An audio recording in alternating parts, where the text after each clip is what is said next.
with the Ken Miles connection, also you have Cobra, the first retail Cobra ever, CSX2001. God, that is my favorite car. It has to be. And I was going to say that. And I bought that. I say a blind squirrel can find an acorn every now and then, and that is my acorn. Yeah. I was at an event in Europe called Retromobile. Sure. About 20 years ago, and a very well-known dealer had put that on his stand. It was before Retromobile officially opened. It was setup day. Right.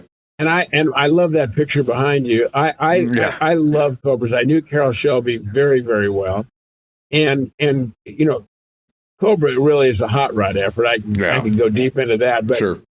So I'd had a Cobra since the '60s, and I ran into this car, and the dealer Lucas Hooney said, "Bruce, that's the very first Cobra ever built, CSX2001." And I go, "There's no way." It had different flares on it. Sure.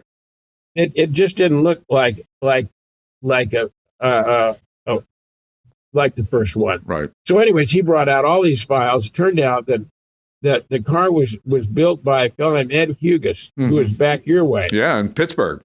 I mean, Ed Hugas is a very, very important cog in the Cobra wheel, because he's the one that financed Carrol Shelby, and also, took delivery of the first few cars. Right. And took delivery of this car, and then sold it to a fellow named Lloyd Lucky Kasner. He had a race team called Camarati Racing. Right. And he took it to Le Mans. So he took the car when it was just a year old, to Le Mans, and it stayed in France until I repatriated the car, 20 years ago. Right.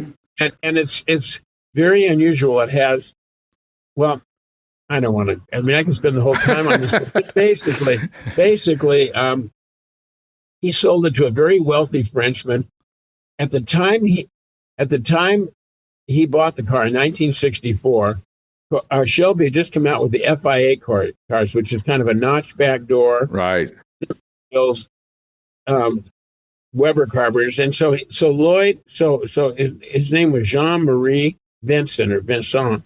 He said, "I want this car to be an FIA car." Well, at whatever it costs. Wow. So they sent the car to Ford Racing of Europe, and that's where it got the big rear flares and the Webers and the kind of the cool stuff that I like about the car. That was all done in 1964. Wow. So, and then he raced the car in 64, 65, and 66, and did quite well with it. And the car was a number of different colors, right? I mean, it was originally delivered red, and then it was yellow, green, black. I read 4 or 5 different colors maybe over the years. Okay, well, that's interesting, because now, there's 2 cars that CSX. So every Cobra is known by a CSX. Sure. By the way, you're absolutely right. The CSX 2000 was his prototype.